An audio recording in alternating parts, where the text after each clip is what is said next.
So now we're ready for phase 3, which is getting more into those details like the arrow we just created and figuring out, should our font be slanted? Should it be closer, further apart? Font pairing. This is where we're going to be exploring those different type choices and arrangements. We also have to work in the word video. So we have 2 words here.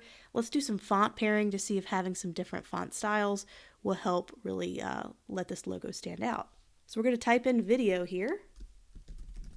And we got to work this word into this logo somehow. So the most important word of this will be Flux, because that's going to be what's going to be the most memorable part of this name. Video is video. It's not a throwaway word. It's still important to the logo and identifying the company name. But if the company is eventually going to be known as Flux, and that's how people are going to shorten it, it doesn't have to be quite as big.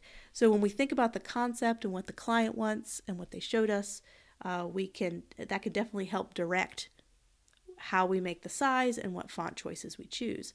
The examples that they've shown us are very simple typefaces. They're sans serif, they're not really fancy, so we need to find something that's really simple as well. So let's kind of find a right size. If we can always use the grid, and you have this nice spacing that's created, have this lowercase f, and look at this wonderful spacing that's left over. This would be a great place to put the word video. So we're going to kind of put it right here. And I'd love it to extend out a little bit more so it's not so condensed, because we have a very nice condensed typeface here. There's not a whole lot of huge gaps or spacing. So what if we put a little more spacing on the paired font to have contrast between the two? One's tighter, one's looser. So I'm going to change the tracking. Let's try 200 for now. And I'm getting an idea for size and spacing before I start to mess with font choices. So zoom out, do a visibility test at all times. Can I read it? Can I read video? Can I read Flux? How are things looking in terms of being able to be looked at a very small size? So far it checks out. And I like how we have this nice thick typeface, and then video can be a little bit more slender and thinner. Once again, contrast works really well with font pairing. So if I had a bold typeface for video, let's see if I can find that. So let's say I use the same typeface I used as my base font for Flux.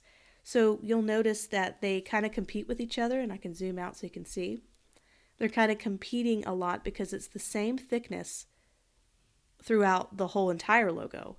But when you make it thinner, it kind of helps break up those 2 words for you to make it a little more readable. So let's find a good typeface here. And this is when, if we find something we like, we can start to make different iterations or versions of that.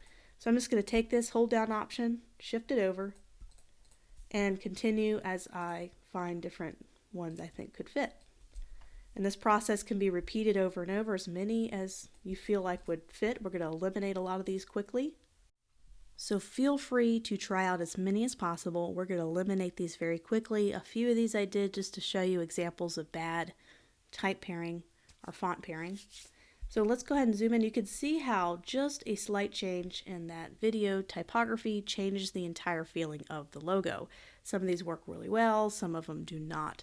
So this one on the top right, it has this kind of playful handwritten typography, but you have this very stable, thick text, and it doesn't really go together. They're conflicting styles.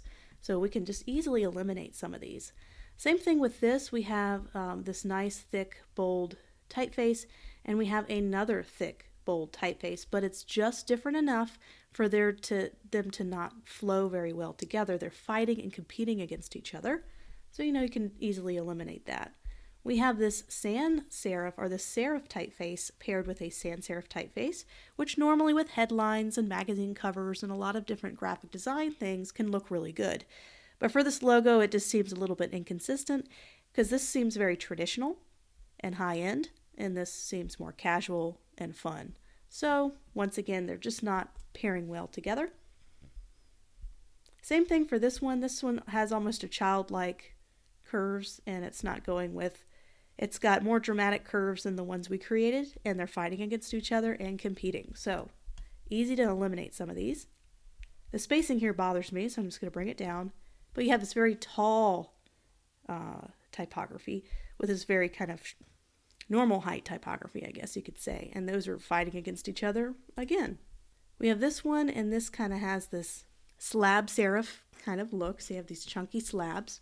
And once again, you have almost this conflicting styles here as well.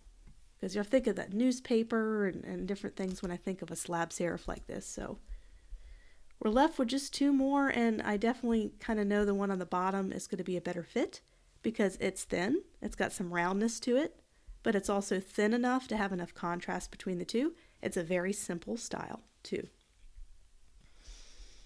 Let's eliminate that, and we kind of have our typeface chosen. Ends up being quicksand. So we have quicksand, and we have this antique typeface. So we're kind of picking out what our font pairings are going to be, and we can figure out sizes of video a little bit later. I'm liking how this is coming together, but we need to really assess everything about it. So we have our arrow. I like the position of that. We have some nice font pairing going on. We were able to work in that second word. But what can we do to make this more, have more movement and have more character? Because right now it seems good, but it's missing an element of motion, movement, youth, and we need to incorporate that somehow. So let's create some different versions to see if we like it this way, or maybe even slightly slanted to show movement. So this is part of the concept process. In my sketch, you could see how I tried some more angled typography, and I want to kind of try that here in Adobe Illustrator as well, because those came up in my sketches. Once again, another reason why to go back to your sketches and see if you were starting to work on kind of some styling there, how we can do that in Adobe Illustrator. So in this case, I want to slant everything, not video, but just Flux. So let's use our warp tools. We're going to go up to Object, Envelope Distort, and we can see if we have a default warp option, but let's make with mesh. And let's do a very, very simple mesh. Just 1 point for row and column, and we could preview that. Let's get our direct selection tool and just kind of select this one and shift it over. And let's line that up. Let's make this a nice straight bend. Let's do the same angle here. Nice straight bend, just so adjusting this warp. And kind of have to adjust our other typography here. So I think that added a lot more motion to everything. So you can kind of see before, and we can compare after. So right here we have before and after. I don't have the arrow on the top one, but you can kind of get an idea of the basic typography. And I definitely think the one down below is the way to go. And this is how you slowly refine your logo. It's one stage at a time. It's one change at a time. So you notice how we spent some time on font pairing, and now we're spending time on style, and then we're going to be spending time on color. So all these come in stages. You can't do all of this at one time because you have to process each stage to make it more digestible for you as a creator. You're not like, what colors do I choose? You don't worry about that yet. Just do this one step at a time and eliminate ideas that aren't working and keep the ideas that are working. That's the whole idea of this entire worksheet, is to take a lot of ideas, find out the ones that work, refine them, continue to refine them, eliminate things all the time so you can get to that final logo concept that you need. That's all what we're trying to do. And right here you can kind of see this is on the worksheet that you can download, is just playing around. I also decided to eliminate the left arm just to try a different version. Why not? And I realized it looked like an upside down J, and it wasn't really working really well because the F no longer became an F. Since we already changed the right side of the F, when we eliminated the left side of the F, it started to lose its identity as an F. So I quickly was able to eliminate that idea. I also changed the size of the arrow because I felt like the arrow wasn't coming out enough. So the big size made it look kind of clunky, and I decided to eliminate that option as well.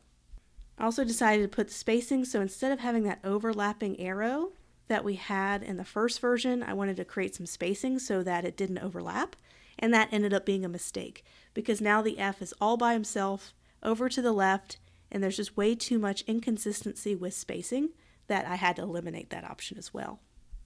And we also need to explore this second concept. So that was the first concept we've been working on, and now we have this idea of the arrow. There's this natural, wonderful white space that's created between the U and the X, and I wanted to explore that. So I combined the U and the X as one character and filled it in with just a simple shape over top that will eventually punch out. So then I tried different positionings, and so I decided, well, instead of just putting it where everybody would expect it, what if I put it also one on the outside to create kind of this double arrow movement to the right? And I decided it might be a little busy that way, and the fact that you have an arrow pointing this way and then arrow pointing that way, this part bothered me because I felt like there was this pull of direction to the left and to the right. It didn't feel smooth. It felt conflicting. So then I reversed it and said, okay, well, let me go with the movement.